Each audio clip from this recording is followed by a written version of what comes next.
Good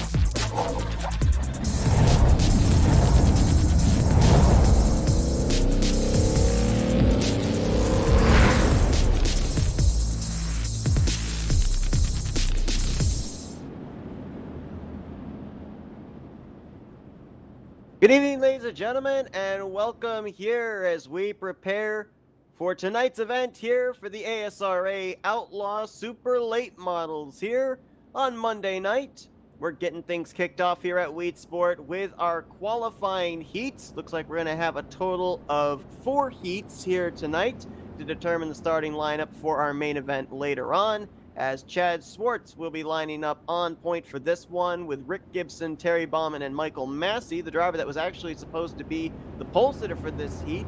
Casey Miller not in this heat, so either he was not able to get in time or he will be starting EOL at the rear of the field when we eventually get to the main event. But I'm Seth Call alongside of Samuel Dyer, and as we're under the green flag here, Sam, something we've been noticing here in practice, and we'll have to see if it applies here during these heats, is a very tight 3/8 of a mile dirt track. Going to be very difficult for these drivers to make some passes without maybe moving each other out of the way. Yeah, it's going to be so narrow. You're slipping and sliding and hoping that you hit your marks every single lap, because one mistake could cost you and make you lose about 5 positions during the featured race.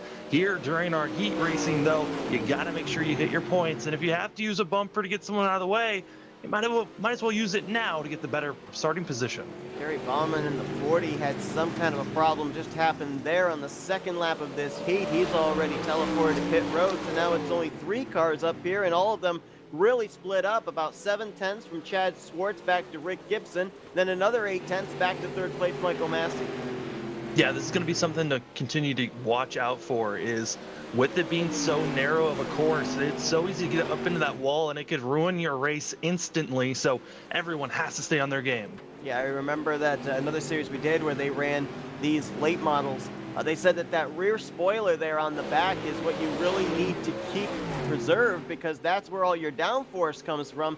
If you wreck that, then you may be in big trouble in terms of handling for the rest of the race, as Chad Swartz is going to take the white flag. Going to be a fairly clean first heat here for these drivers, and for Chad Swartz, since he is going to be winning the first heat, this means it is an automatic pole position here for the main event.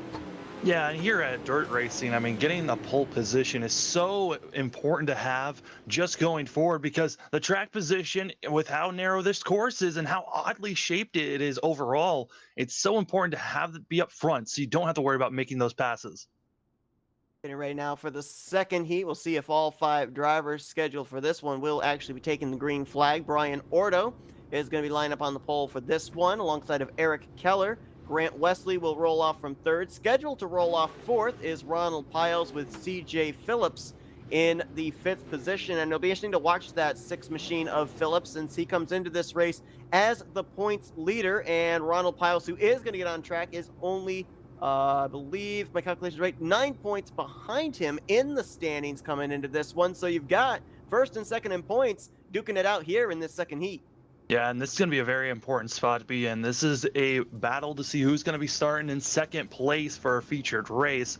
So it's all about running well here and getting up front as everyone is getting set and ready to go. Eric Keller in this heat is 4th in the point standings, and he is 26 points out of the points lead. So you've got 3 of your top 4 in points in this heat. We're going to be seeing 3rd in points Clifford Driscoll somewhere in the next 2 heats here, as again another 6 laps for these drivers to determine pretty much who's going to be starting in, I think it's 2nd, 6th, and then on back it would be like 11th and then 16th.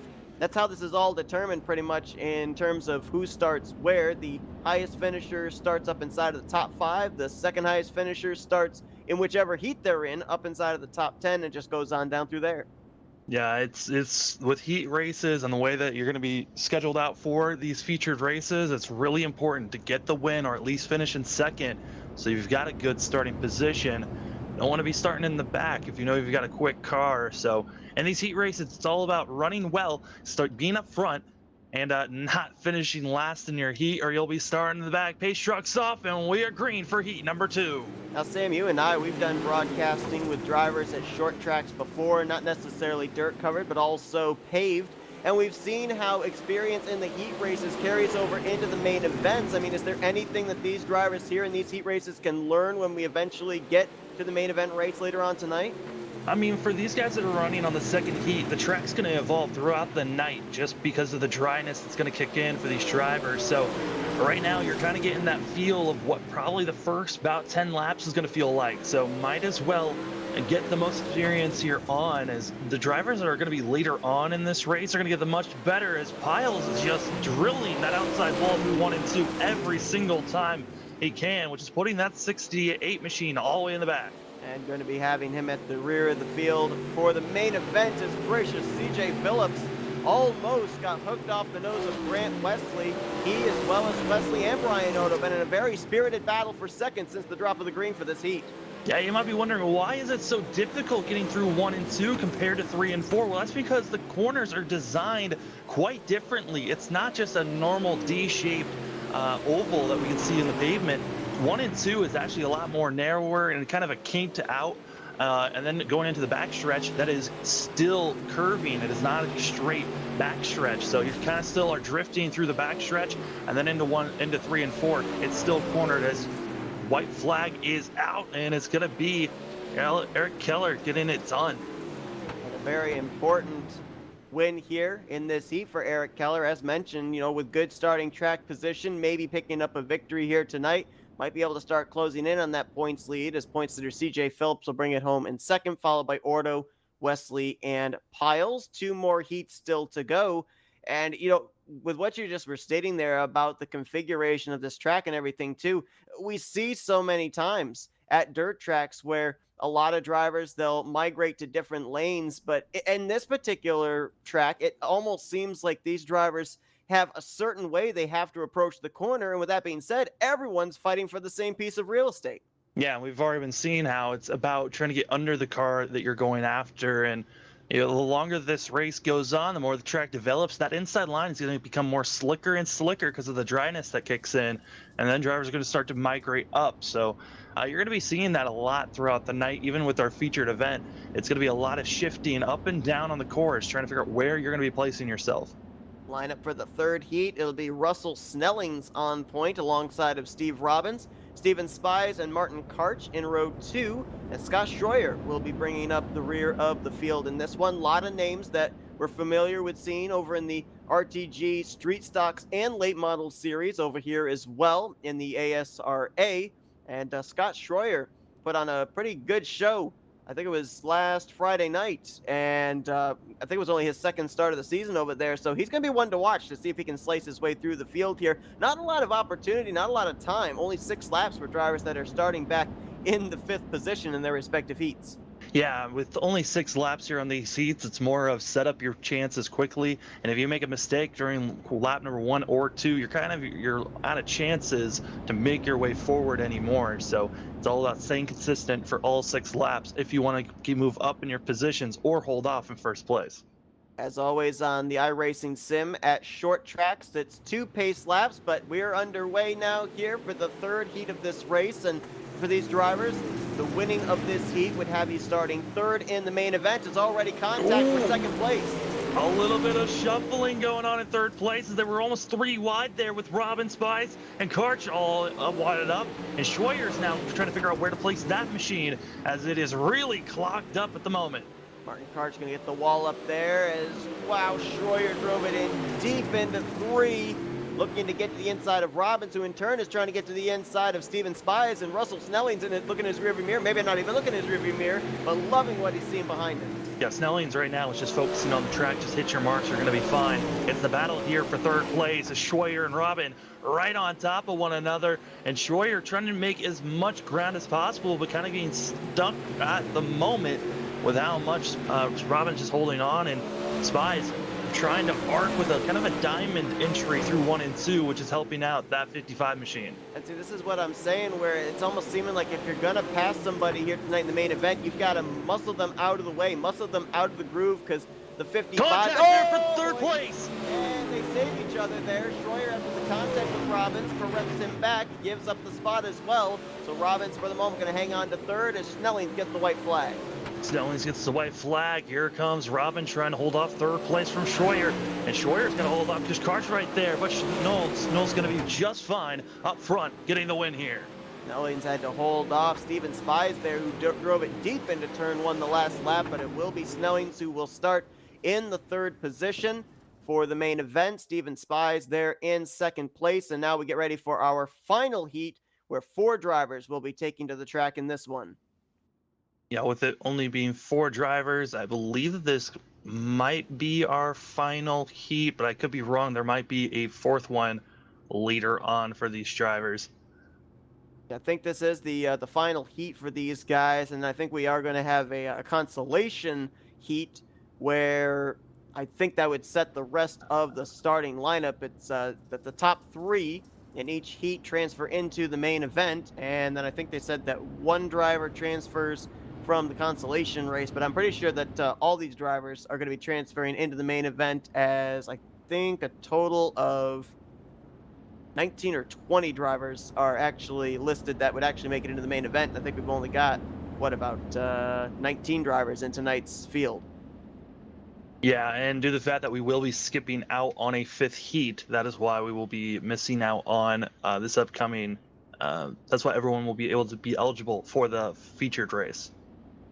So Ryan Arbogast is going to be the pole sitter for this one, alongside of Scott Monksgaard. And then Calvin Herring and Scott Dobbs are the only other 2 drivers in this heat. So we'll wait and see. This is well, it's tied for the smallest field we've had so far tonight in the heats. We had 4 drivers in the first heat as well, and that one went clean and green for the entire of the heat. We have seen in the other 2, where there were 5 drivers in the respective heats, some beating and banging going on there and some contact made.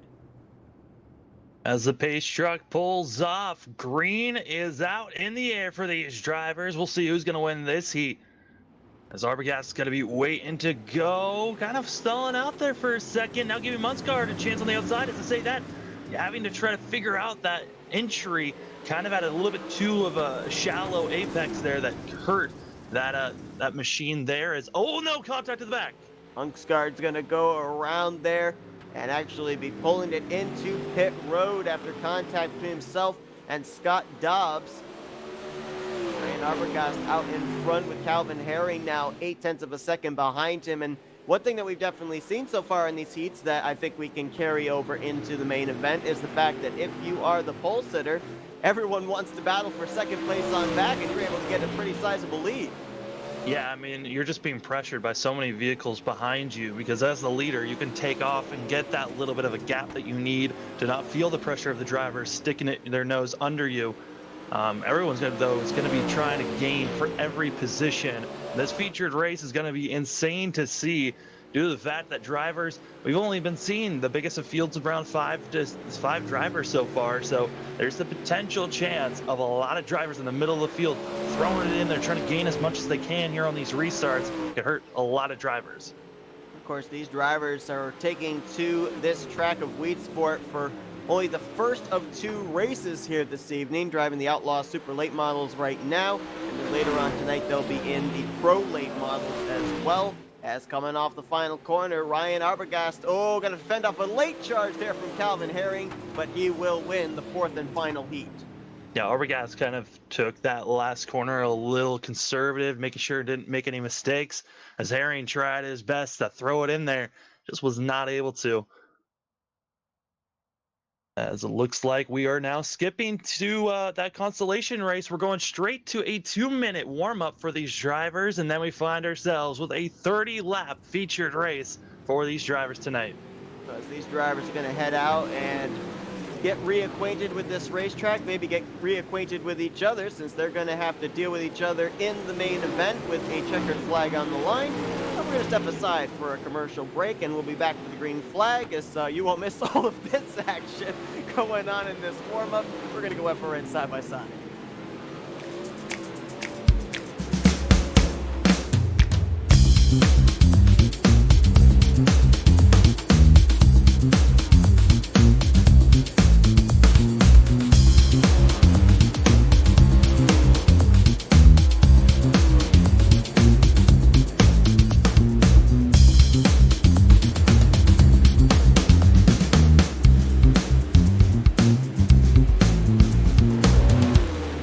Since the VFW was founded, their mission was really to look out for the veterans community, to make sure that our nation upholds its promise to really care for the service member, the veteran, and his or her family. There are several ways that the VFW fights for veterans today. The top services include disability claims assistance, advocacy on Capitol Hill and with the Department of Veterans Affairs. We also offer scholarship opportunities, and then also volunteerism. For me personally, when I came back from Iraq, my life experience was drastically different from those around me, and the Veterans of Foreign Wars really spoke to me. The reason I would encourage veterans who have served overseas today to join the VFW is because this is your organization. The VFW is for veterans. Every generation, a new generation of leaders steps up in the Veterans of Foreign Wars and fights for the veterans community. Veterans of Foreign Wars. No one does more for veterans. For more information on the VFW, go to ahctv.com/sacrifice.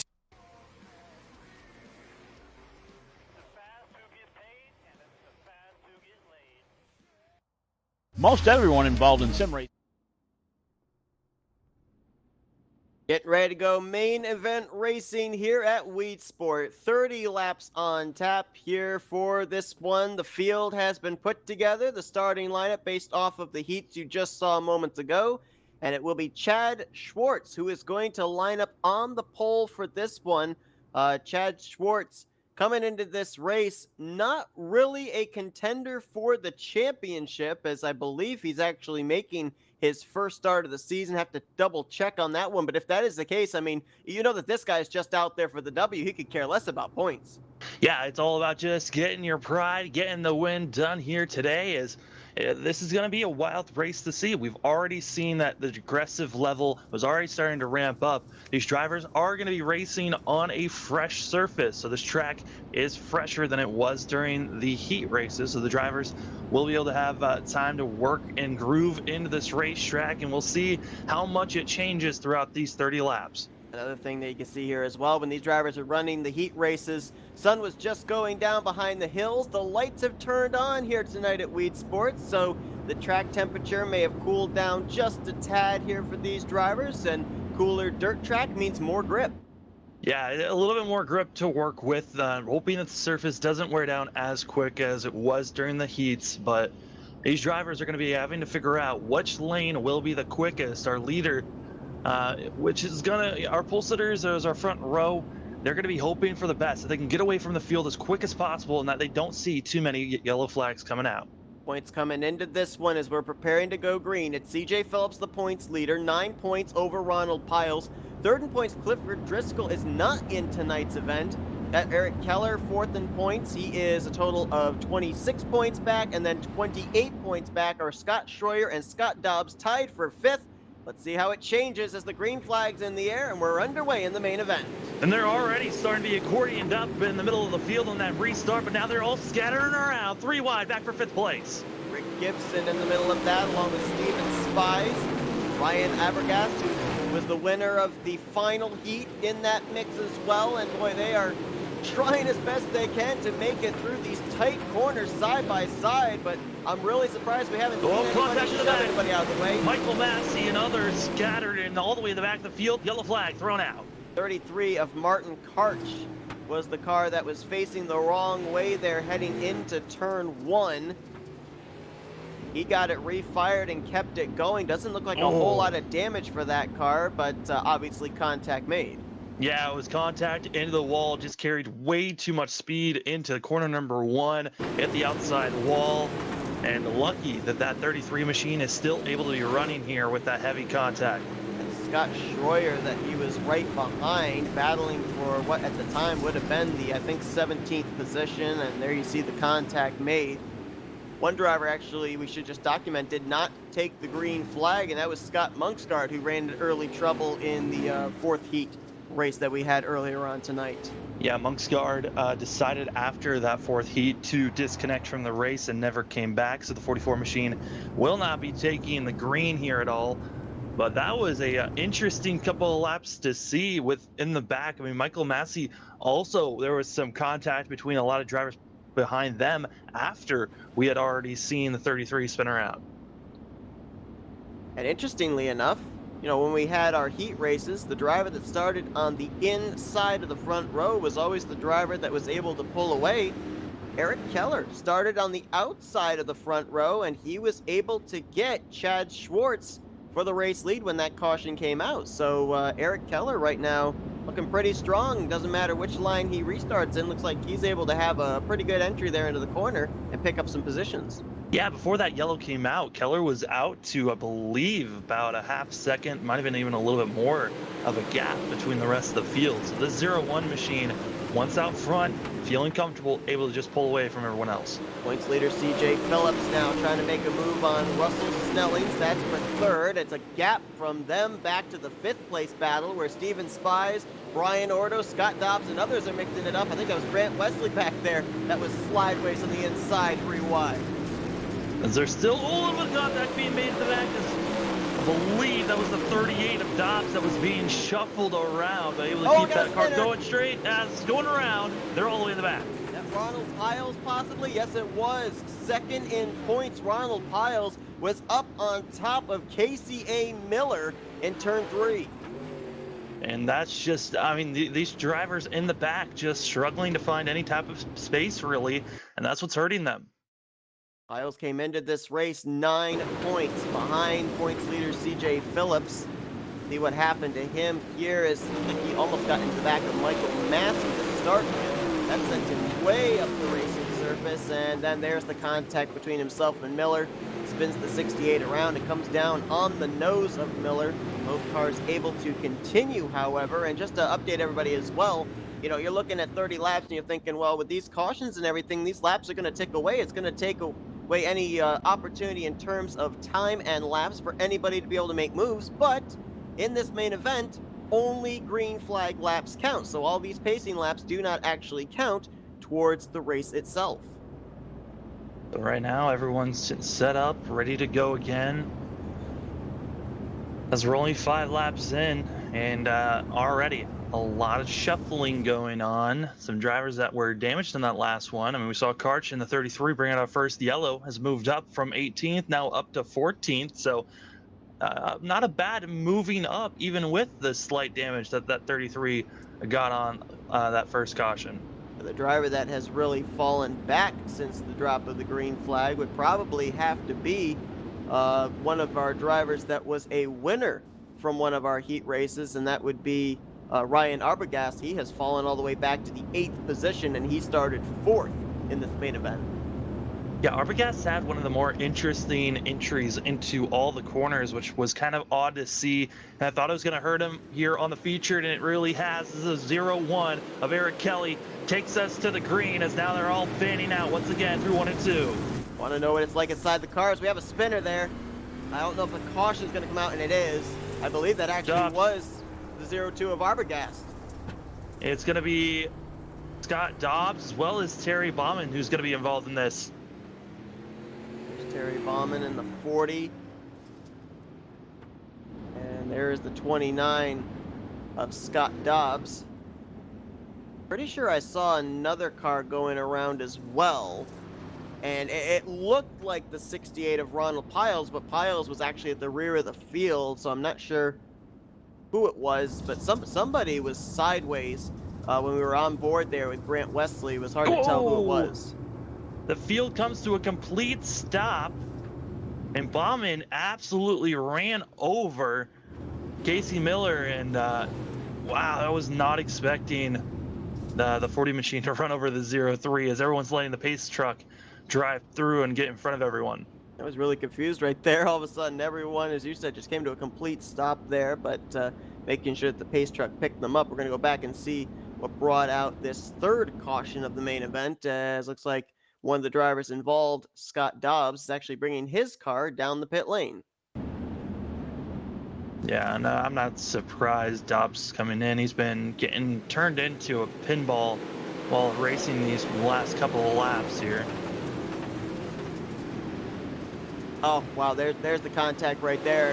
It was actually the 29 of Dobbs, was the one that I saw go around that I mistaken for Arbogast after contact with Grant Wesley, and I'm not really sure how Terry Bauman got involved in this because he was actually back behind it. I don't know if he got some help or if he just went around on his own. Oh, it was just a solo spin for the 40. Solo spin, kind of close to each other, but able to at least keep everyone still running for now. Eric Keller waiting until we are going to be getting the 1 to green signal, which I think they've gotten, and it looks like we're going to single file restarts now. I believe we were told in driver's meeting that if we ended up having 3 quick cautions in a span of a certain amount of time, that they would be going to single file restarts. And that's actually a choice by iRacing. Yeah, it's the way to try to keep the drivers safe and so they don't ruin each other's races. It's yellow in the back, it doesn't even matter. That is going to be Scott Dobbs being our another caution of the day for that 29 machine. He was just on pit road moments ago. ago. And more cars collected once we were under yellow and everyone was trying to slow down. Yeah, that was the 68, I believe, that got hit from behind. Ronald Pyers might have gotten a shot from, couldn't tell if that was Miller or Schroyer, but someone nearly spun him around there coming out of turn 4. It was Schroyer got attacked by Karch, and then Karch then got ran over by, I believe that was the 08. It was all the way at the very rear of the field again here, Terry Bauman and Scott Dobbs. And we'll see, oh, looks like Bauman just got completely sideways there in the center of the corner, and that's so tough at a dirt track to stop on a dime. I mean, Scott Dobbs realizing he was probably going to run into the 40 car, but I mean, what can you do in that situation? There's really not much you can do in that situation. I mean, you start trying to get going, and then you get loose, and Dobbs just had nowhere to go. He was taking a much cleaner approach into the corner. But I gotta say, these vehicles have been looking like they've been built with tank parts because they're still cruising. A lot of these drivers coming in, trying to do a quick repair and then get back out there. As it looks like in the pits is going to be Scott Dobbs again getting repairs done, as well as Schroyer. Yeah, Schroyer, as you mentioned, got run over there in the center of 3 and 4 by Martin Karch. And so he is on pit road getting a fast repair. Just got back out there ahead of the pace car, so still remain on the lead lap. You talk about these drivers and their endurance. I mean, we've seen a number of drivers spun around. We're only 8 laps in here working our 4th caution, and 18 of the drivers that took the green flag are all still running and all still currently listed on the lead lap. Yeah, and that's going to be Schroyer's second time in the pits, and luckily these pit stops are very quick for these drivers, so he's able to come in, get the repairs done, get back out there before going a lap down. It's incredible that we're talking about all the drivers that were up there in the hunt maybe for this points lead, and already we can add 3 of the top 6 to drivers that have had issues here tonight.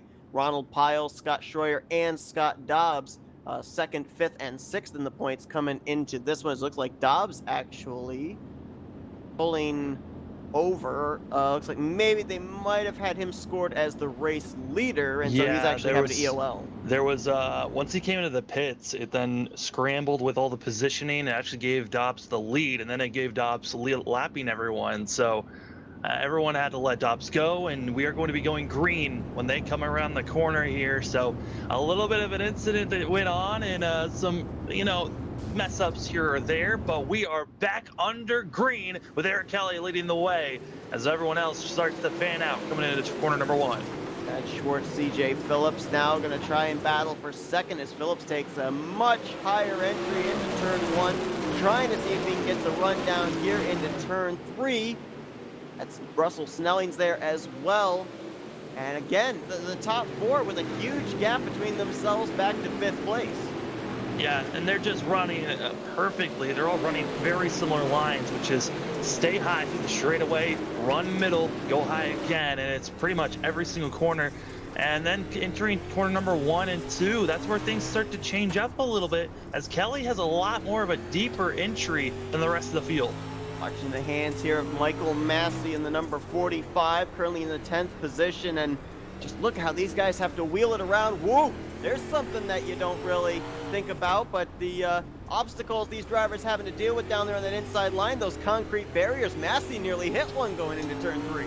Yeah, out of 3, you've got the concrete barriers, and then also the entry of 1 and 2, you've got the barriers there as well. So if you hit those, your day possibly could be ruined. The drivers that the leaders are going to have to worry about here coming up soon. Terry Baughman been having issues in the back, really been struggling to hold his line, and has been getting kind of loose here or there. As caution to the back, our leaders are coming up to it. It's Ronald Piles, and Terry Baughman's going to get a little piece of it. Fortunately, it looks like Piles teleported his car to pit road before the leaders came up on him.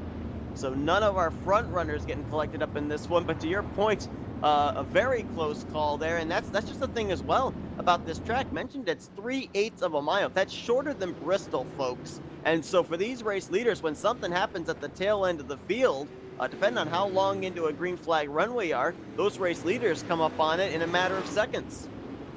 I think drivers might have had their fast repairs clicked and ready to go. I don't think Piles did, as Piles is still in the pits with the tow. That is going to be taking him a long time to even get to pit road, and then maybe he'll be able to get the damage repaired instantly with a fast repair. But taking a tow is so much longer than just driving in, so you got to think Pyle had way more damage than everyone else had right there. Well, the only thing I would possibly wonder is two things here. Number one, I mean, he was obviously panicking to make sure he got that car off the racetrack with the leaders approaching, so really no time to make sure he had it set to a fast repair when he got to pit road. The second thing is, too, I mean, maybe these drivers only have one fast repair to work with, and remember the 68 was up on top of, I think it was Miller earlier on, so he may have already used up a fast repair. This is going to be the first time that 68 has been in the pits, but green flag back out in the air as multiple drivers are now one lap down, but still the driver up front is Eric Kelly as we're coming to 14, or on lap 14, coming to lap 15 here of 30. Getting closer to the halfway point of this race, and now you're seeing them start to mix it up inside of the top five as, CJ Phillips chopping the nose off of Russell Snellings there going into turn 3. That was a close call, and that's going to drop Snellings back into the clutches of Spies. Cautions out again as Michael Massey's had a problem over in turn 1. Oh man, the concrete barrier, I just talked about it. He has impaled his car onto it. Yeah, and he's going to have to teleport. He's trying to shimmy his way off and try to get to the angle where it would slide off, but just not able to. As Michael Massey now going to be another car that's probably going to go a lap down after teleporting, which is a shame to see. I mean, these drivers are able to come in, get those fast repairs, get back out there and drive in. They're able to do so very quickly. The drivers that have to pit, it's hurting them greatly. One thing, though, that is great is that the admins are giving waiver rounds for these drivers, as Piles has gotten a waiver round to try to get one of those laps back. Wow, you just saw right there some contact. Arbogast getting hit by Michael Massey, and then it was, I think, Steve Robbins into the side of Massey, turning him down there to that concrete barrier. You just saw when he hit it there, too, how the whole right front wheel, like that suspension, almost got yanked out from underneath that race car. Yeah, it's very aggressive the way that we've been seeing these contacts be, and it's showing the back of the field just a minefield. It's so difficult trying to move forward because you're trying to make those passes where there really isn't very much room, and you're seeing all of this contact. And that's why, you know, those heat races, they went by quickly. They were relatively without incident, but there is actually so much importance into them because, to your point, a lot of our cautions so far have all taken place back in the midway portion of the field. So you're back there in that hornet's nest, which means if you can qualify your way up to the front in these heat races, you've got a pretty good chance you're going to be able to keep that car in one piece. You got a great chance. Halfway has now been hit. These drivers are green once again as Eric Kelly leading the way, and the rest of the field, they're still trying to figure out where passes to be made. Pass for second place underway as here comes Phillips. He overshoots it. Well, here comes the pass on the inside. Schwartz going to cross him over heading into turn 1. We'll see if Phillips can stay alongside of him out of 2. They continue this battle for second. Schwartz might have him cleared, not quite. It's going to be Phillips on that outside line getting the run. He'll take the second position. So the slide job took a while to get it done, but it eventually worked. Yeah, I mean, when you know you've got a faster car, the slide job is sometimes going to stick some moments, and other times it's not. It's a lot of give and take, really, and hopefully the driver that you're trying to pass doesn't try to run you over if you've lost too much momentum trying to make that pass. Brad Schwartz now under fire from Russell Snellings for third place. CJ Phillips is the points that are coming into this race. He's gone to victory lane twice this season, trying to reel in Yellow Eric flag Keller. back. And it's multiple cars, at least 4 cars here towards the back involved in this one. Arbogast is going to be involved in that. Gibson's involved. Scott Dobbs may have gotten a piece of this one again. He's been bouncing Arch around involved. like a pinball. Dobbs, I think I saw the 68 also having some contact there. Back and see where this one started. 7th caution of the night here at Weedsport. And Ooh. gonna start with the 38 and the 02, I do believe. Yeah, that's exactly where it was. Entering turn number 3 and drivers having very different entry points and where to slow up. And that's when you start to see contact like you saw there. That Schroyer tries to get by and does. You saw there the 29 of Scott Dobbs did get a piece of it with the right side of his machine. Caution out yet again. Martin Karch in the 33, I think, as you alluded to as well, getting a little piece of this one also.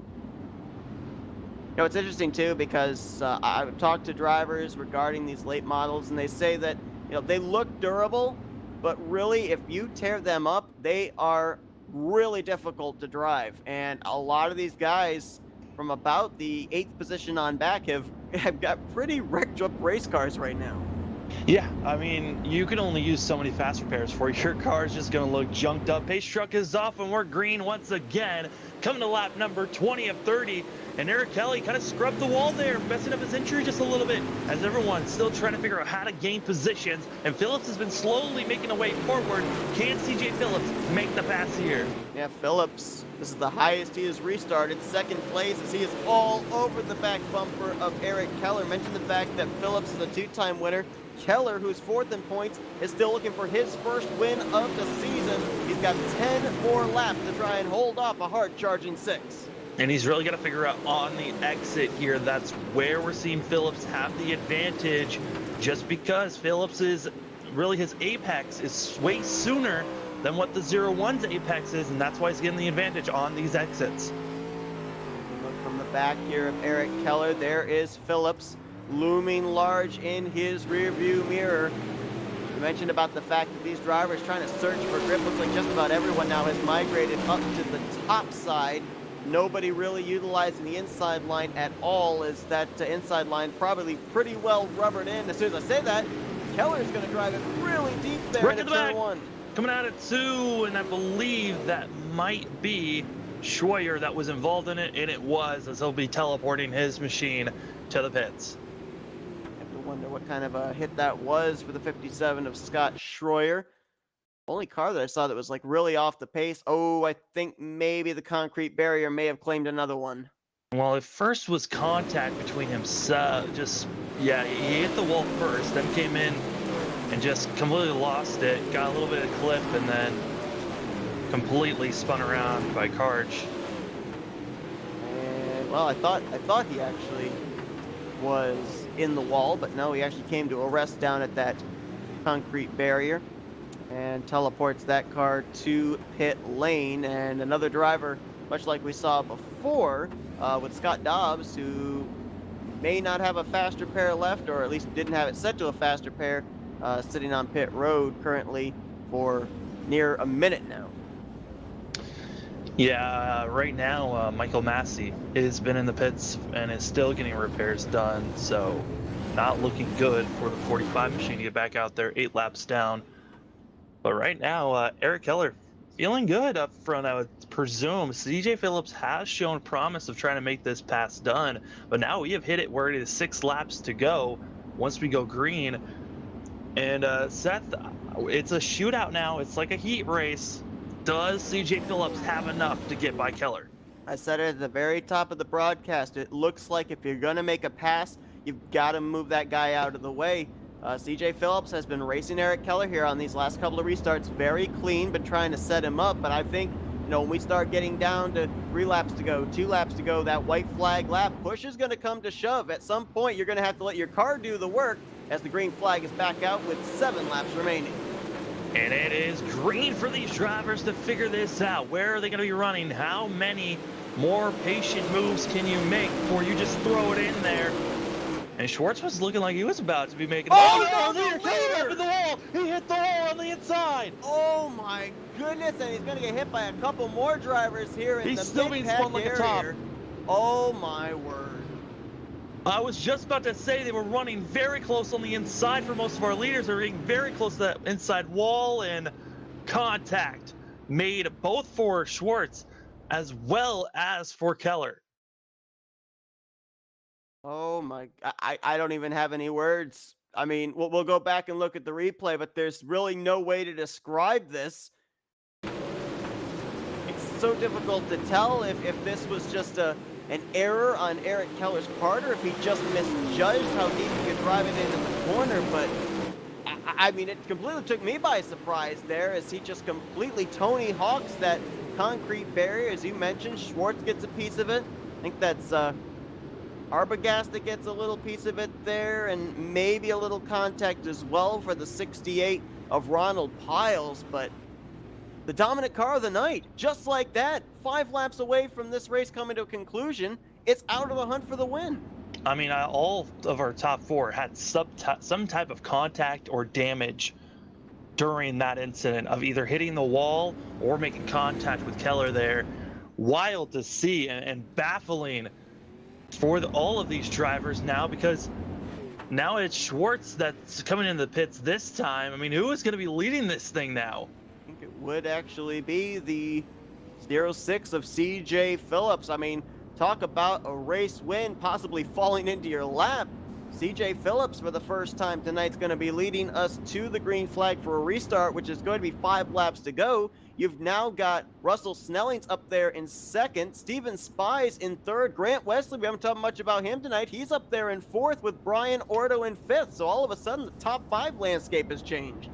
There really has. This is wild to see as our telemetry is about to get updated here once CJ comes around turn 4, but green flag back out in the air. CJ Phillips gonna be trying to roll away and try to pull away, but we've already seen with only 6 laps to go, we thought we already had our winner kind of set. We don't know really who's gonna have this thing won because you have to run clean and green to the end. CJ Phillips, if I remember correctly, finished third in the first heat race. The driver behind him, Russell Snellings, won his heat race. So we'll see if he's got anything for CJ Phillips here in these final 3 laps. Right now, the gap maintaining about 0.6 of a second. CJ Phillips is slowly starting. It looks like he's starting to pull away just slightly from Snelling, and Snellings is really, he's got to be more worried about the drivers that are around him as he's being heavily pressured now. Scott Dobbs, talk about a comeback. He was involved in, what, 2 early cautions? He's just now sliding by Brian Ordo in line for a top 5. Oh, we got a car up in the wall. I'm sorry to tell you. Steven Spies was up in the wall there after a little bit of contact with Grant Wesley for third. And here comes Dobbs now, pushing it forward. I mean, this is wild to see, as that's Grant Wesley now in third, battling for third place there with Spies. That's Dobbs now behind them, trying to make some moves, but as we're getting closer and closer, white flag is in the air, and CJ Phillips sees no one around him. Third win of the season and only 5 starts as CJ Phillips is your winner here tonight at Weedsport. Russell Snellings will get second. Grant Wesley was just barely able to edge Steven Spies for third. Spies will get fourth, and no doubt the comeback of the race has to be Scott Dobbs, who was a lap down earlier on and somehow is able to battle back for a top 5 finish. Yeah, no, Scott Dobbs really had a wild night overall. He was part of 2 official cautions, but also he was involved in a lot of other instances that caused him to have some damage of some sorts. Had to pit twice today and still finished in the 5th place. Take a look here at the rest of your finishing results from this race on down through 10th, and a couple of other drivers that had some early problems battling back for decent finishes. Ryan Arbogast was involved in a couple of wrecks. He finished as 7th. Martin Karch was involved in at least 2 or 3 incidents. He got 8th. And Casey Miller, who was involved in that incident over in turn 4 with Ronald Piles up on top of his car, somehow still going to be able to salvage a 9th place finish. As we look at the rest of the finishing results from tonight's main event here at Weedsport, let's see if we can get some of our top 3 finishers and get their opinion of what they had to deal with here tonight under the lights at this dirt track. Let's kick things off with our 3rd place finisher, Grant Wesley. Hey Grant, it's Sam and Seth up here in the Flatout Racing Network studios. You got us? Yeah, I got you guys. Well, my goodness, what a crazy race here tonight from start to finish. But, man, you were in a dogfight there at the end between yourself and the 55. The two of you make some contact. A couple times you were up there in the wall. I mean, looked like push was coming to shove there for you guys, trying to look for some grip there in the closing stages. Yeah, this track was really difficult tonight. Weedsport, obviously being a new track on the service, nobody's got laps around it yet. I, for one, didn't have a setup coming into this. Didn't realize it was an open setup race, and so I was kind of out in left field to start out with. But yeah, it's a narrow track. It was definitely hard to pass on. Yeah, I mean, talk about passing here because, when we saw in practice, we saw in the heats and here as well in the main event, we saw a couple of times where drivers were able to get themselves side by side, but it looks like it's almost a one groove track, everyone approaching the corner the same way. So where are the places you can capitalize to try and make some passes? I was noticing, it seems like 1 and 2, like turn 1, if you can roll that bottom really good and get in that moisture, especially after the track's slicked off, you can get a good run down the backstretch and slide them into 3. And if you get back up top coming off turn 4, that was really the best way I found to pass. Yeah, I mean, Grant, that was wild to think of how everything just started to get chaotic there at the end. A lot of our front runners taken out with 5 laps to go. But from your point of view, was there anything else you possibly could have done there at the end to make any more moves forward? No, I don't think so. I was just playing the game of attrition, just trying to, keep my car straight and keep it out of the wall as much as possible and try to avoid the messes. I seen at one point, the leader, I don't know what happened there. I think he caught the inside wall and flipped in front of us. You just had to drive a smart race. I was having trouble hooking up down the front stretch. For whatever reason, this front stretch seems to turn to glass. So I was doing a lot of half throttle driving around the track. So yeah, I'm really happy with the third place finish tonight. Well, Grant, I mean, the good news, you got a third place run. The bad news, you got to do it all over again as you guys are going to be hopping into your pro late models here in just a few moments and having to take this track one more time. But for now, we're going to turn the microphone over to you. Let's do some shout outs.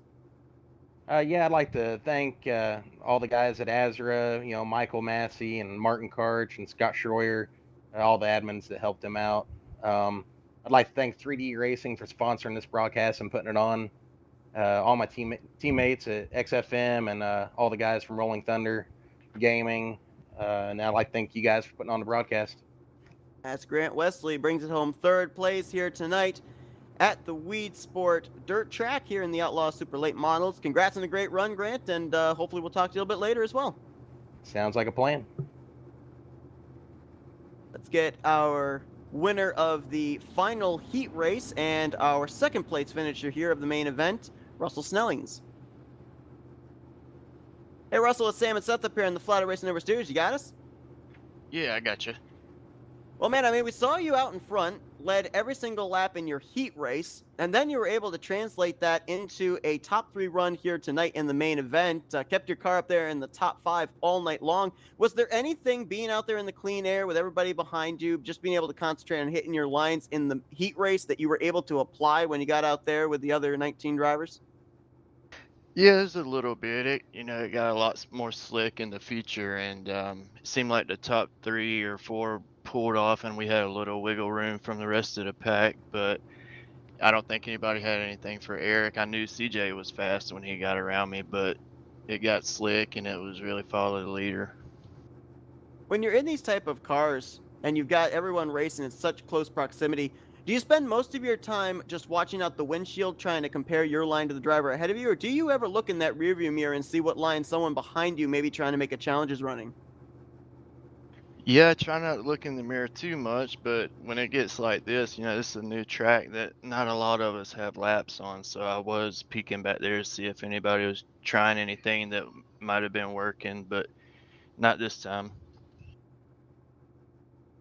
Yeah, it was a wild race out there overall today. How was it trying just to learn this track that's pretty new to the sim for yourself? This track is tricky, especially when it gets slick. Getting through 1 and 2 is, that makes you or breaks you. Um, it's a new track. These guys are fast. They'll have it figured out in no time. Well, Russell, obviously a great run for you here in the Outlaw Super Late models, and you guys, of course, are going to be taking to this track yet again in just a few moments in the Pro Late Model series as well. But obviously a great run for you here. Second place. We'll see if you can translate that in the next upcoming race here at this dirt track. And for now, we're going to let's do some shout outs. Yeah, thank you guys. I'd like to thank Massey and Stroyer ASRA for getting this deal going. I think 3D is helping, and thank you all for the great broadcast. That's Russell Snellings brings it home second place here tonight under the lights at Weedsport. Congrats on a great run, and we look forward to maybe talking to you just a little bit later. Thank you guys. And let's go down to victory lane and get CJ Phillips, who gets his league-leading third win of the season. Hey CJ, it's Seth up here in the Flatout Racing Network studios. You got me? Yeah, got a copy. How you doing, Seth?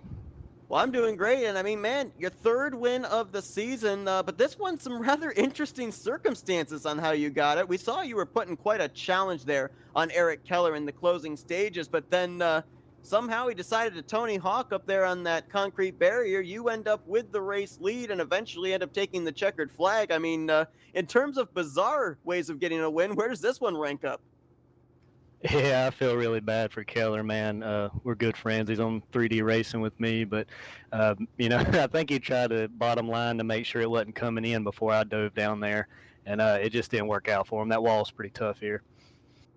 Well, we saw that even though he had that issue, you were on his back bumper about to be able to make a challenge there for the win. It looked like it was so difficult to pass here tonight at Weedsport. So if you were going to make a move, where were you going to make it and how were you going to be able to pull it off? Yeah, I mean, I got a bad draw in the heat race, so I started like fifth and had to work my way up. But by the time I got up there to the top 3 or 4 cars in the feature, it's just so hard to pass here. I threw a real tricky slider on Chad Swartz for the second spot and kind of got lucky I didn't wreck both of us out. So I probably would have tried to do something in 3 and 4. If Eric was up top, I would have tried to slide him. But other than that, I have no idea. You know, this is the midway portion of the season here now, and you've in your 5 starts going to victory lane 3 times. So is it more about just going out there and trying to finish out the season consistently to take this championship, or are you still going to go out there and try to battle hard for wins? For sure. I mean, wins are great, but as far as the points, especially with this random draw for heat, you just try to survive your heat race and finish in the top 3, and then hopefully come around, with at least the top 5 every week in the feature, and you can be pretty stout. Well, CJ, a great run for you here tonight. You pick up a victory yet again this season, this time here at Weedsport. And of course, you guys are going to be climbing into your pro late models in just a moment to be able to take to this track yet again. So we wish you luck with that. But for now, we're going to turn the microphone over to you, let you do some shout outs. I appreciate it. I look forward to the Super Race next. Like to thank 3D Race and everybody out there. Tons of guys that put in a lot of work as far as just setups and practice time. Couldn't do it without them. J&P Home Inspections, Sort Speed Shop, Ken Skins, Custom iRacing Paints, Westside Signs, One Shot Scrap and Recycling, and iRacing iFlag.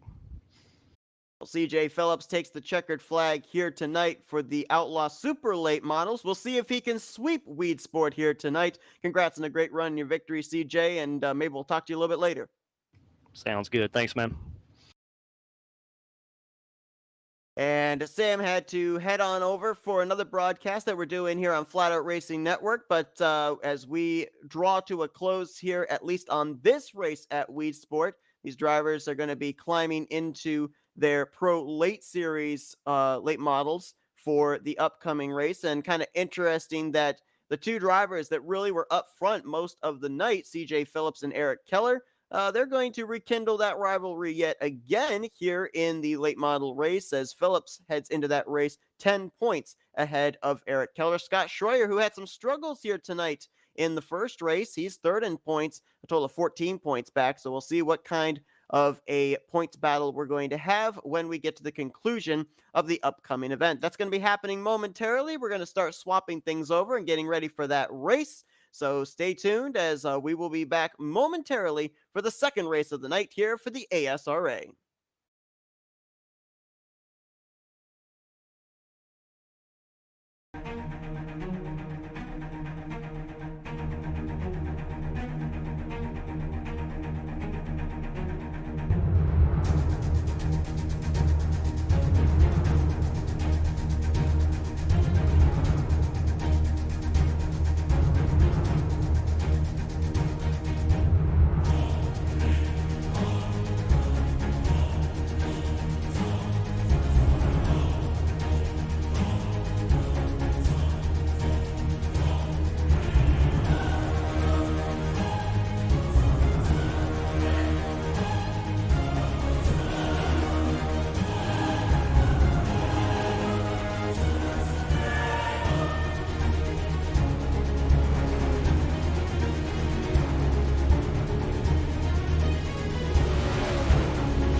Monday night Sport Raceway. We welcome you to race number 5 of the ASRA Monday Night Light Series as we get set for the Pro Late Models here.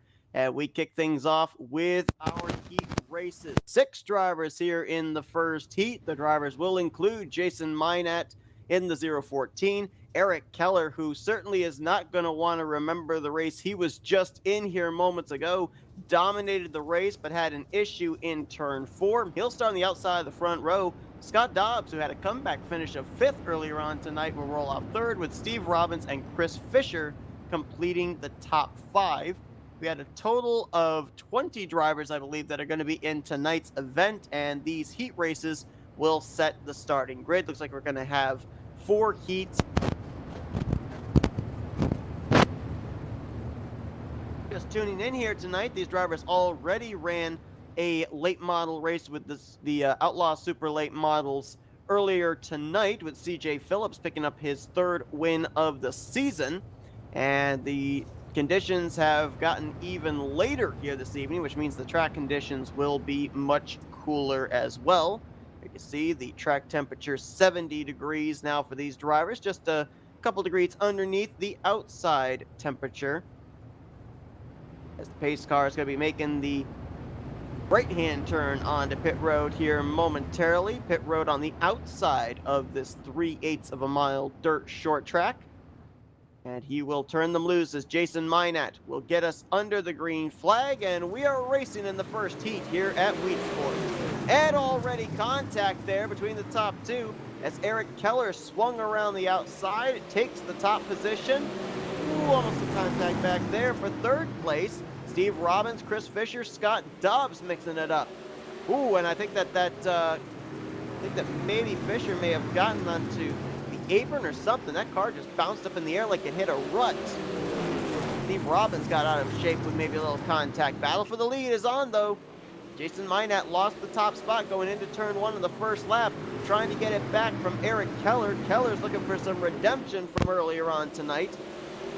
As Eric Keller comes into this race, the only driver up inside of the top 10 with a trip to victory lane. We're going to be almost 3 wide coming there off of turn 4, as we're only at the midway point of this heat race. All of a sudden, Chris Fisher's up in the vicinity. Again, almost 3 wide going into turn 3 with Keller, Minat, and Fisher. And Fisher's making that inside line work. Still trying to get the 2nd position away from Jason Minat, and he's getting perilously close down to that concrete barrier, which we have seen be a detrimental thing to several drivers earlier on tonight. Look at this thing, almost 3 wide again. Ooh, little shot there. Minat to the back of Keller, sending him into the corner. This is the last lap. Who's going to make the move? Get Fisher driving in deep and slide job on Keller. Let's even get back to the throttle. Coming back to the light. It's close, but Keller is going to just barely edge out Chris Fisher for the win in this heat. How about that? That's just a heat race. Imagine if that had been in the main event. And so Keller is going to be starting on point when we get to the main event race in just a few moments. 5 more drivers set to get on track here for the 2nd heat. Scott Schroyer, Ronald Piles, Terry Bauman, Michael Massey, and CJ Phillips. Pretty much Phillips, the only driver here in this heat that had at least a decent outing earlier on in the race that we had prior to this. That Schroyer, Piles, Bauman, Massey all finished way down in the running order. Massey, I think, finished on pit road. Terry Bauman finished way down there in the running order. He was involved in a number of wrecks. Piles was, Schroyer was as well. So maybe it was all about the fact they didn't have good starting track position, an opportunity for them here in this one. And we were talking with our winner earlier on tonight, CJ Phillips, and he said that his biggest problem in the main event earlier on tonight was that he didn't get the best of draws in his heat. Well, he's starting 5th here, dead last in his heat again. So Phillips going to have a lot of work to do when we get to the green flag for the main event as well, unless he can be able to get up here past these 4 cars in 6 laps time and be able to take this heat. That would then start him on the outside of the front row when we go green later on.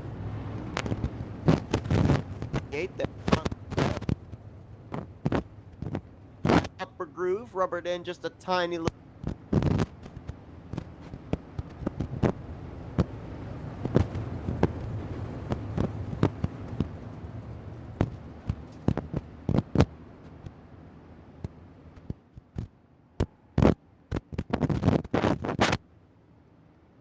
And green flag is in the air here, and boy, I'm not sure if they were playing a little game of chicken there, but Schroyer and Ronald Piles both kind of stalled out for a brief moment and then shot forward. Schroyer's going to take the spot. Piles gets into the back of him, though. These two going to carry this off of turn 4 for the race lead. Terry Bauman is now falling back to 4th as Phillips has been able to move from 5th up to 3rd, and now all over the back bumper of the top 2. And contact. Oh, Schroyer's going to go up and pound the outside wall hard with the right front of his machine. That's going to be difficult to drive for the remainder of this race. Ronald Piles has got the lead, but here comes CJ Phillips on the inside. Drag race to the line. Who got that lap led? They're saying it was Piles by 33 1/1000ths. Phillips still on that inside line, trying to be able to get the power down off the corner. Going to be 2 laps to go this time. Who gets the edge? It's easily Piles this time, not nearly as close as it was before. Oh, Piles got the wall though. Piles gets loose there off of turn 2. Here comes Phillips. Can he clear for the top position? Looks like he might be able to. Piles looks to cross him over here as they come to the white flag. 1 lap to go in this heat. Piles is going to drive it deep into this corner, trying to get the left quarter panel of Phillips. He's there. What will he do here in 3 and 4? Swings it wide. Looks to drive it off the corner. Can he cross over Phillips? Not quite going to be able to do it. And CJ Phillips is going to go from 5th to 1st in 6 laps. He's going to win the second heat and thusly will start on the outside of the front row for the main event. How about that? He talked about the fact of not getting the luck of the draw here for his respective heats, and he went out there and did something about it. CJ Phillips will be starting on the outside of the front row with Eric Keller, and that's your top 2 in the points coming into this one, folks. Looks like Russell Snellings will be starting on the pole for the 3rd heat. Russell had a runner-up finish earlier on tonight in the first race here at Weedsport. Rick Gibson will start to his outside. Chad Swartz will be in 3rd, followed by Clifford Driscoll and Steven Spies. Clifford Driscoll, we were talking about him earlier on tonight in the first race. Was 3rd in the points going into that one, only 16 points out of the points lead, but wasn't able to show up early enough, I guess, or something. He's here for this second race in which he is 13th in the points. However, is a former winner in the series. Trying to look and see here. This is the 5th race of the year for these drivers, at least according to what I'm seeing here, and it's only showing 3 drivers that have gone to victory lane 1 time this season. Eric Keller, Clifford Driscoll, and Curtis Uphoff. So I'm not sure where the other 2 former winners are at. Maybe I'm looking at the wrong thing. But I'm only seeing 3 winners so far this season, and this is their 5th race of the year. So a little confused there, but nonetheless, pace car is going to be turning off onto pit road, and we'll get ready to find out who is going to start on the inside of row 2 for the main event. All the other spots will be lined up accordingly, 5 positions back from 3rd in the running order as the green flag is in the air. Snelling's going to try and get the early advantage. He, I believe, started on point for his heat race earlier on tonight as well. Dominated, kept his car out in front, and went on to take the checkered flag. They're going to have maybe a little bit more of a challenge this time as Rick Gibson not letting him get away. As Chad Schwartz down on the inside, contacted himself in the 38. 38's going to go around. He's going to get hit hard by Steven Spies. Can they get those cars refired is the question before the leader comes back around. Looks like they will, so no caution will fly Now Snellings is going to have an 0.8 of a second gap between himself and Clifford Driscoll. Chad Schwartz, who had that contact between himself and Gibson, has dropped almost a full second back behind this battle for second place, which is back on again here. Clifford Driscoll, I don't know what he did there through 3 and 4, but he just closed up about an 0.8 of a second gap to less than half a second. Now he's going to be alongside of Russell Snellings, heading here through 3 and 4, coming to 2 laps to go. Got a little loose there on the bottom, however, as here comes Driscoll, though, trying to see if he can get the power down that inside line. Snellings right up against the wall. Don't count out Chad Schwartz. He may still have a shot at this as well, especially if the top 2 get together as they come around to receive the white flag. 1 lap to go in this heat. Boy, these heats have been exciting. Can't wait to see how this is going to translate to the main event as Snellings on the top, Driscoll on the bottom. They're going to take this to 3 and 4. Russell Snellings trying to hold off Driscoll. The top side will prevail, and Russell Snellings will pick the victory and start 3rd for the main event. Driscoll gave it a shot there, but just could not seem to be able to get the corner exit he needed on those last couple of laps. Did a heck of a job closing up that gap, though, and he will finish 2nd in this heat. As we get ready for the final one, John Bragman will be lining up on point. Martin Karch will be 2nd. Ryan Arbogast in 3rd. Calvin Herring 4th. And Grant Wesley, who finished 3rd earlier on tonight in the other main event race, will be rolling off from the 5th position. Talk a little bit here about points. We'll cover this as well when we eventually get to the main event, but CJ Phillips, Eric Keller, we know the 2 of them are going to be starting on the front row for this one. They come into this race with Phillips the points leader, Eric Keller 10 points back. Scott Schroyer is 14 points back in 3rd. Steve Robbins 28 points back in 4th. And Brian Hogue, who is not in tonight's field, is 35 points back coming into this one. He is 5th in the point standings. So it's going to be the Phillips and Keller show, which it was for about a good 2/3 of the main event race earlier on tonight. And we'll see if that is going to rekindle here.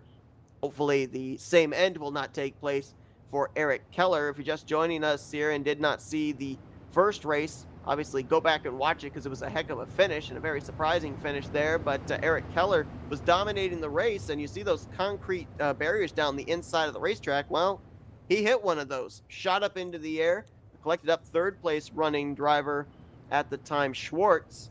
And just like that, CJ Phillips, who was in 2nd at the time, found himself inheriting the race lead and eventually would go on to pick up the race win. Well, here we go. We've been 3 for 3 in really exciting heats here as John Bragman gets us underway with Martin Karch. Oh, Martin Karch. A lot of wheel spin there at the initial start. Had to overcorrect and overcorrected it into the wall right at the start-finish line. Oh, no, there goes Arbogast. I think he saved it somehow, but that car was completely sideways in front of Grant Wesley. Keeps it going, however. Calvin Herring back here as well. Grant Wesley's been able to move into the 3rd spot, but really having to check up for Arbogast has lost him some ground. Here comes the race lead battle. Martin Karch to the inside. Almost some contact there between himself and John Bragman, and this is going to allow Wesley to enter into this battle and make it a 3-man fight for this win. This is the start on the outside of row 2 for the main event as Karch to the point. Bragman falls back to 2nd. Here comes Wesley looking for that spot. Trying to do it on the inside as Martin Karch. Ooh, that car looks really loose. They're coming off the corner, trying to block Grant Wesley down the inside. 3-man fight for the top position. That 4th place car back there of Calvin Herring might be sitting pretty if all 3 of these drivers get together. That's Martin Karch trying to get the power down on the top side. Here's Wesley to the inside. They're going to take it side by side into 3.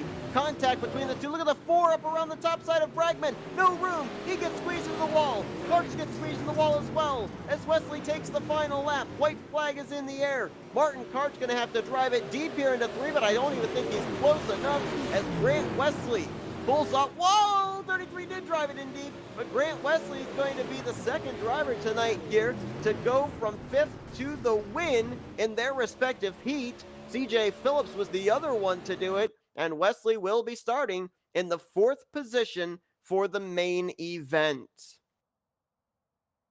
And so now these drivers going to get the opportunity to go out there for a little bit of time here, about 2 minutes in warm-up to get used to this track one more time, and then we'll get ready to turn these 20 cars loose in tonight's main event.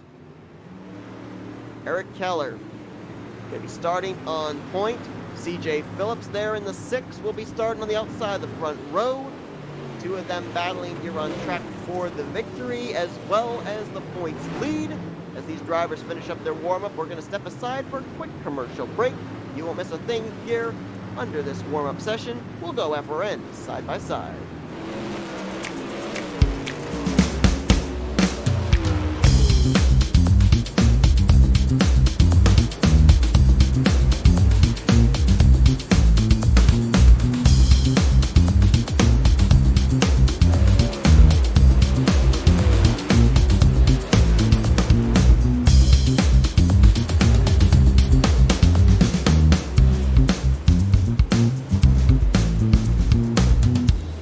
Since the VFW was founded, their mission was really to look out for the veterans community, to make sure that our nation upholds its promise to really care for the service member, the veteran, and his or her family. There are several ways that the VFW fights for veterans today. The top services include disability claims assistance, advocacy on Capitol Hill and with the Department of Veterans Affairs. We also offer scholarship opportunities, and then also volunteerism. For me personally, when I came back from Iraq, my life experience was drastically different from those around me, and the veterans of foreign wars really spoke to me. The reason I would encourage veterans who have served overseas today to join the VFW is because this is your organization. The VFW is for veterans. Every generation, a new generation of leaders steps up in the veterans of foreign wars and fights for the veterans community. The Veterans of Foreign Wars. No one does more for veterans. For more information on the VFW, go to ahctv.com/sacrifice.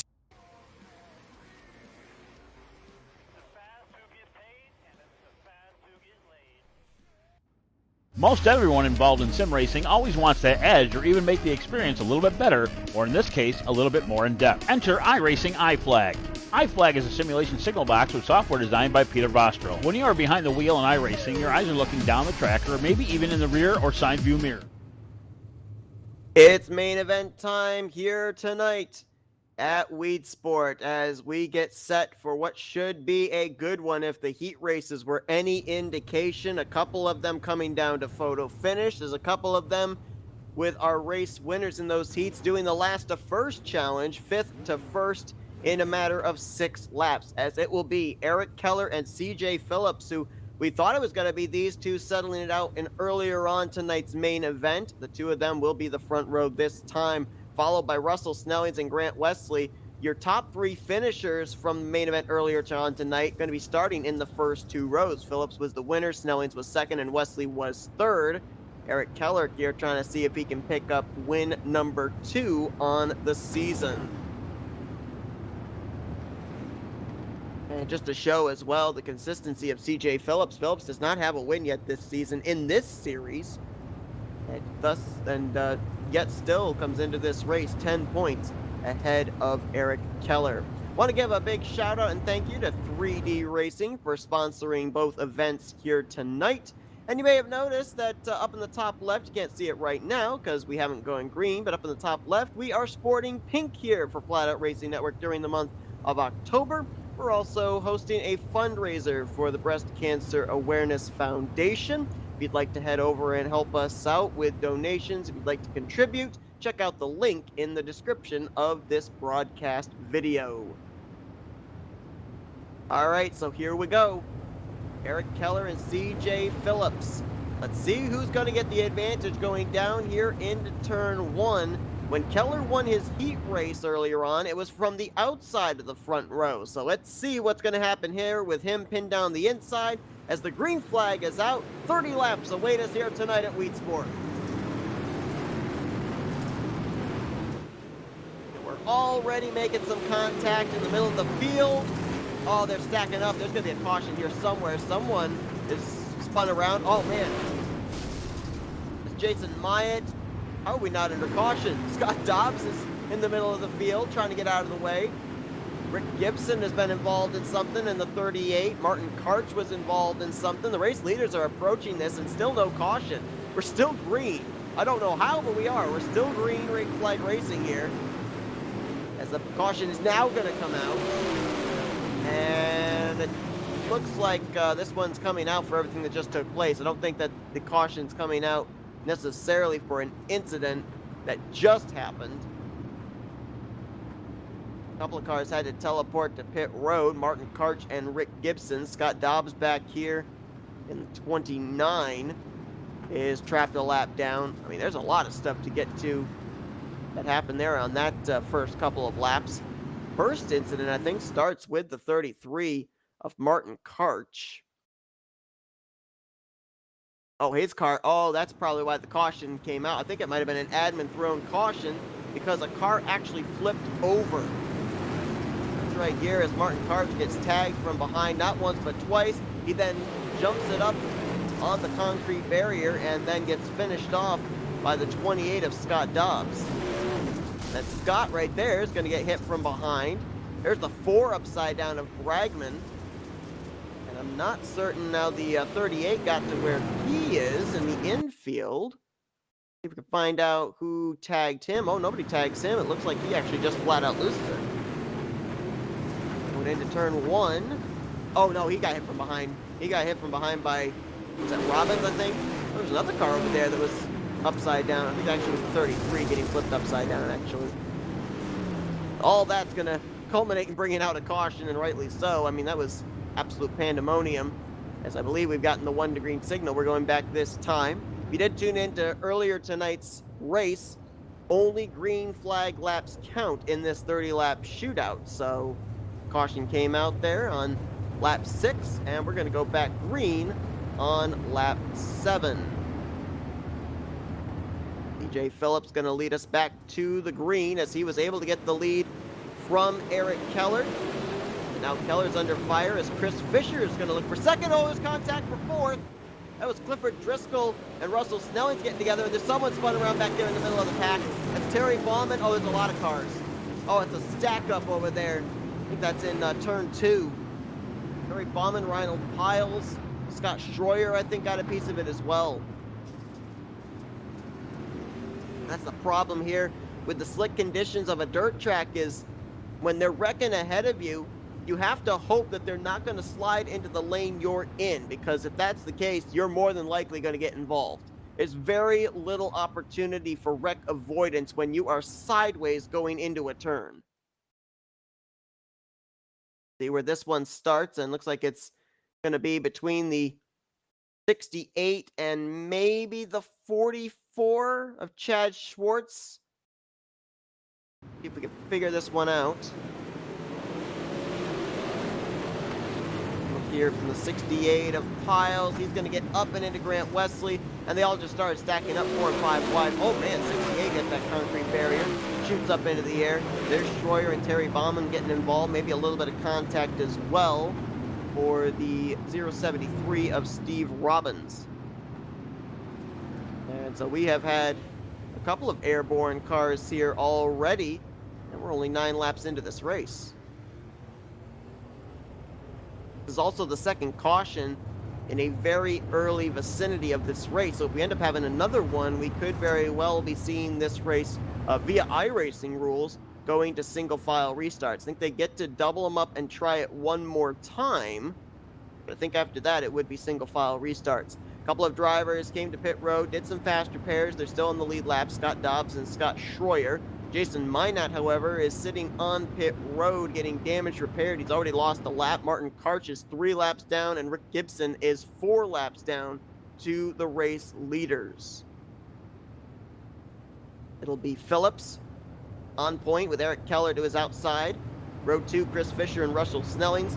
Clifford Driscoll, Grant Wesley, Calvin Herring, Chad Schwartz, Steven Spies, and Michael Massey, the top 10, as we're back underway here, a third of the way through this main event. And Phillips got himself a great jump.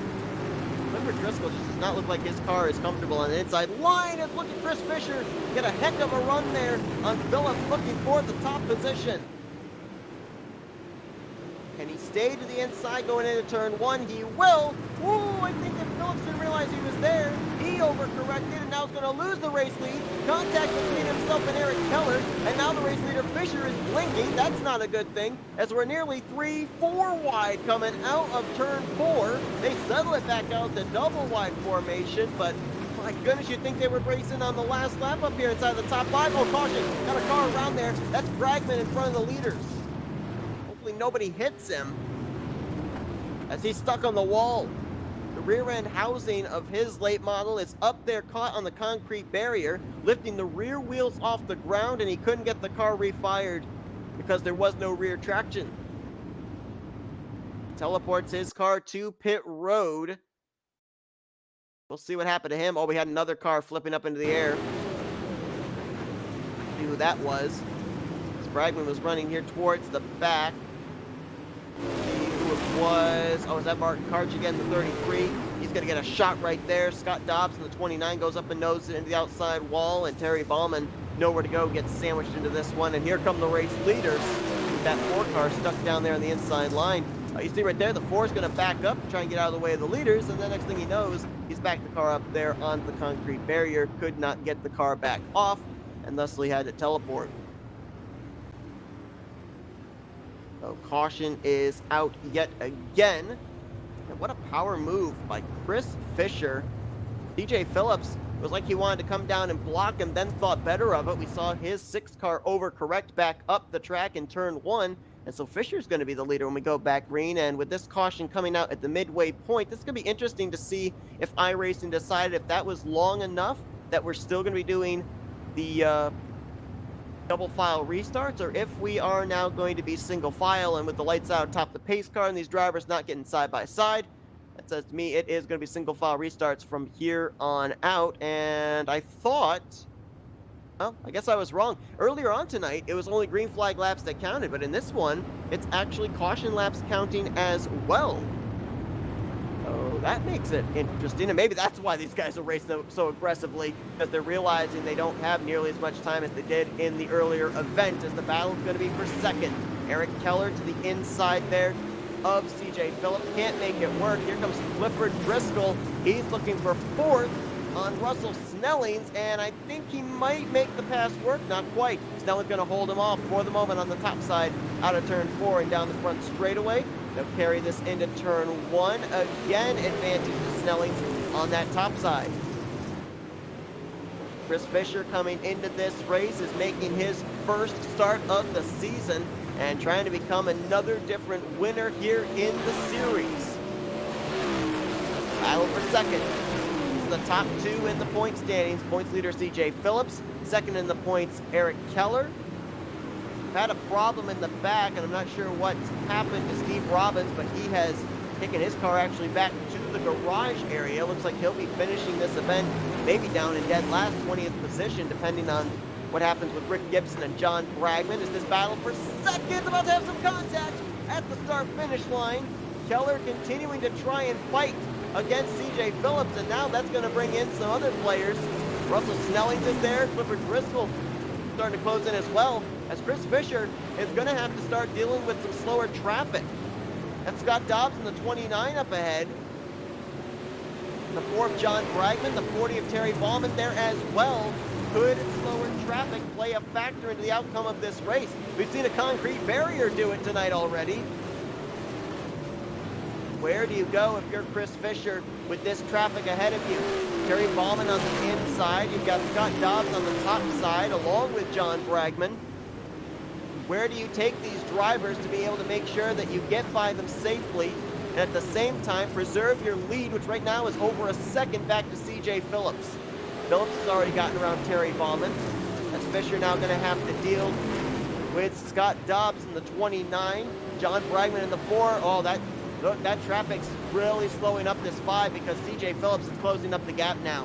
What was about 1.1 seconds has been cut down to 0.8, as Fisher is having trouble with traffic. He's got 5 laps to go here as well. He's also starting to blink. Another car back there looks like is retired out of the race. That's John Minette, the 014. Oh, Dobbs makes some contact there with Phillips, who's in the second position. That's allowing Eric Keller to capitalize to try and take the runner-up spot.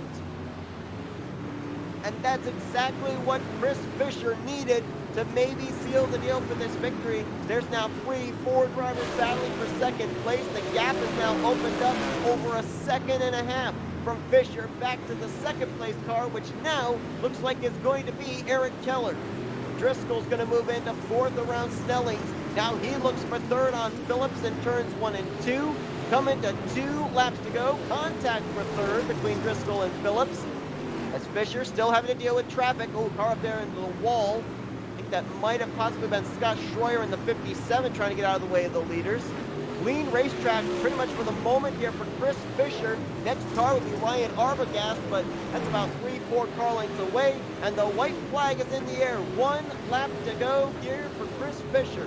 1.3 second advantage. He's going to get back to the inside of Terry Bauman and clear him. Smooth sailing through 3 and 4.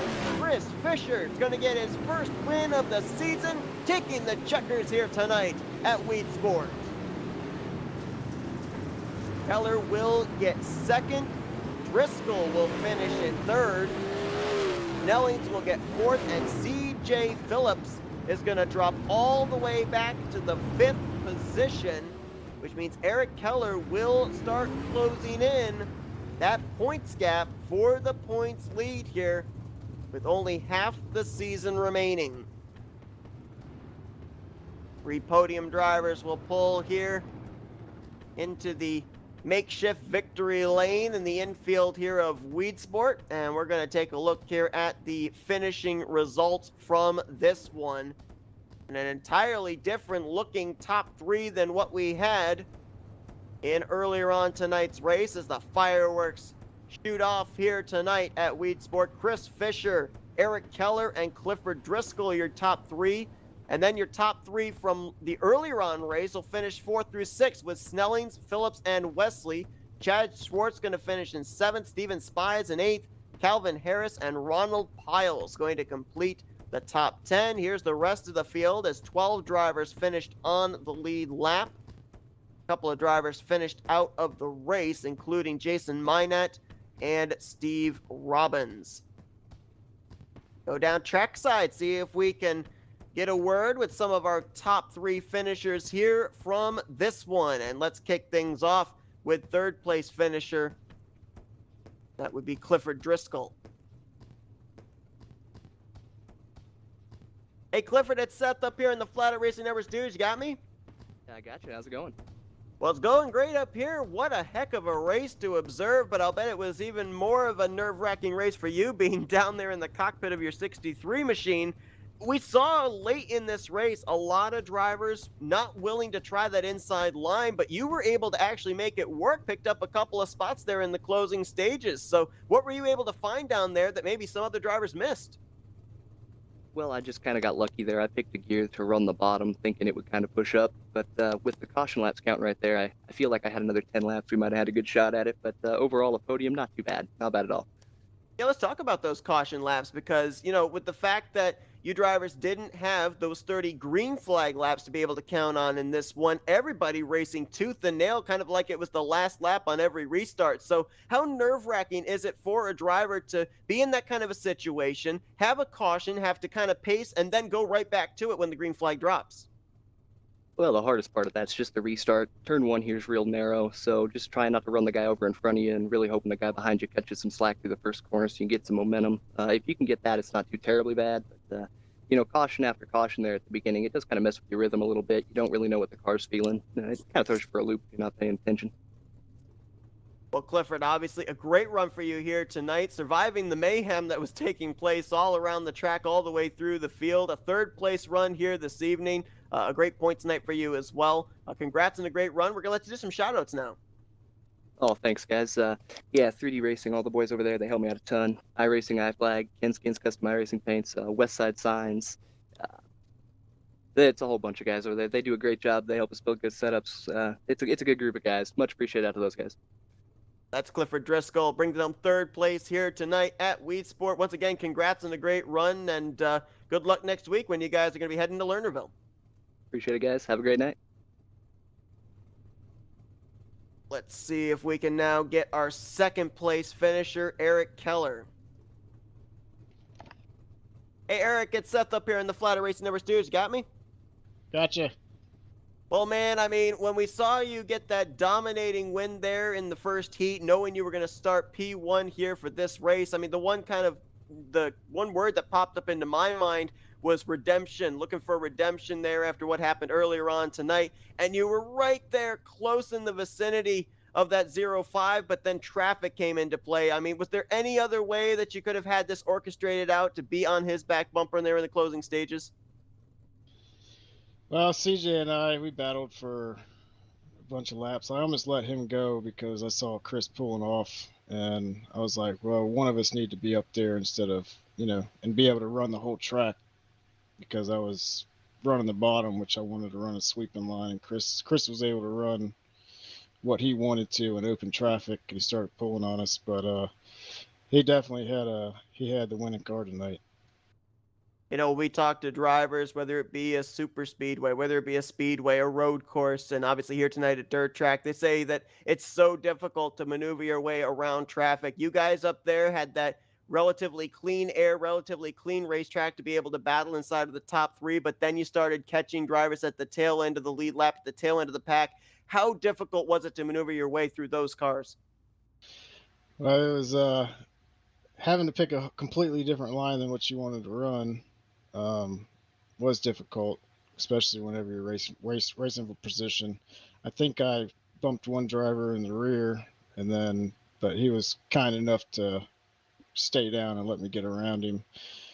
And so it was kind of a give and take there if they knew they were about to get lapped. Well, I mean, obviously, after the hardship that you suffered earlier on tonight in the other main event, to bring it home second place, a great run for you, and also going to be gaining some points there on CJ Phillips for the championship heading into the home stretch of this season. So, obviously, a great consistent finish for you here this evening. Close to being able to pick up your second win of the season, but we're going to let you do some shout outs now, Eric. Well, first of all, we couldn't do this without One Shot Scrap and Recycling, Swartz Speed Shop, Westside Signs for all of our graphics. FVRN helps us with most of our broadcasts, and iRacing iFlag, followed by, you can check out Ken Skins for some awesome paint jobs. Well, that's Eric Keller. Brings it home second place here tonight at Weedsport. Congrats on a great run, and good luck the remainder of the season. You guys are going to be heading to Lernerville next week, so hopefully we'll be able to see you close that points gap up between yourself and Phillips for that championship even more then. I'm excited. This new track, I think that's why it was a little bit, everybody was wanting to run to the front, and once we can settle down, it'll be good racing. All right, well, good luck, Eric, and congrats again on a great run here tonight at Weedsport. Thank you. And he left for a brief moment, but he is back, so we can actually go down to Victory Lane and get a word with tonight's race winner, Chris Fisher. Hey, Chris, it's Seth up here in the Flatout Racing Network studios. Got me? Yes, sir. Well, I mean, what a crazy race for you. Just initially from the start of this tonight's events, I mean, you had that close finish there for the heat win, came up just a little bit short, but then here tonight, I mean, it seemed like the difference maker was possibly when you guys started catching traffic, but you had a car that especially was good on the long run. So how frustrating was it to have a lot of those early cautions not allowing you to be able to get into a rhythm? You said it exactly right. Yeah, I was hoping we'd have a little more green flag running just to kind of space out and kind of, look around at lines and kind of change things up. But once we got into lap traffic, I thought for sure CJ would be on my ass. Yeah, we saw that there was a point where there were a couple of cars that were double wide in front of you. How difficult here at a dirt track is it, especially with the fact that a lot of these guys have said that this is a brand new track. They've not been able to really turn any laps on it. How difficult is it to be able to figure out where you have to put your car on entry to make sure that when you come on corner exit, you're going to be alongside of that car or maybe past that car? Yeah, you just got to time it right. You kind of gotta watch your, out ahead as you're coming up to lap traffic to see kind of where they're running, so where you can kind of get next to them and get by them. But you kind of just gotta use your noggin a little bit and kind of set up the pass. Well, I mean, Chris, obviously a great run for you here tonight. Your first win of the season, and a pretty dominating performance there, especially in the second half of this race. Nobody was able to get to your back bumper in those final 10 laps or so. We're going to let you do some shout outs now. I appreciate that. Yeah, I just want to shout out to my team, FTP, and all my sponsors, Dirty Crest Soul. Hell, I'm horrible at this. I'm just Team FTP, and whoever's on my car, I always forget I'm horrible at this. Well, that's Chris Fisher, who puts all of those sponsors in victory lane here tonight at Weedsport. Congrats on the great run. Congrats on your victory, and hopefully we can get a couple more of those down the home stretch of this series. Yeah, that's the plan, sir. And that's going to do it for our coverage here tonight from Weedsport for the ASRA. And what two incredible races we had here. CJ Phillips being handed a race win in a way in the Outlaw Super Late Models earlier on tonight. And then here in the Pro Late Models series, it's Chris Fisher being able to slice and dice his way through traffic en route to his first victory of the season. Crazy dirt track racing here tonight, and I think that with what we heard from these drivers, a big reason why we saw it so crazy is because these drivers came into this race not really knowing what to expect. With Weedsport being put here onto the iRacing sim just recently, none of these drivers had much of an opportunity to be able to turn some laps, plus the fact it's got to be so difficult to set up a race car for a dirt track, and this is an open setup league, both of these series, open setup series, so these drivers kind of having to start from scratch and go to the drawing board and come up with the best that they had. And we saw a lot of drivers be successful here tonight. A lot of drivers kind of scratching their head and figuring out what went wrong. But some crazy dirt track racing here tonight. We hope that you guys enjoyed it. I want to thank Samuel Dyer for joining me for the first event here tonight. He's over currently broadcasting Slipstream, as I believe they are at the British Grand Prix. He and Anthony McCurry having the call over there. So if you're not done with wanting to watch some sim racing, head on over there and chat with those guys and check out what they're bringing to the table. Is some great Formula One racing going on over there. But for myself, Seth Cole, hope that you guys have a great rest of your Monday night. You've been watching another broadcast courtesy of the Flatout Racing Network.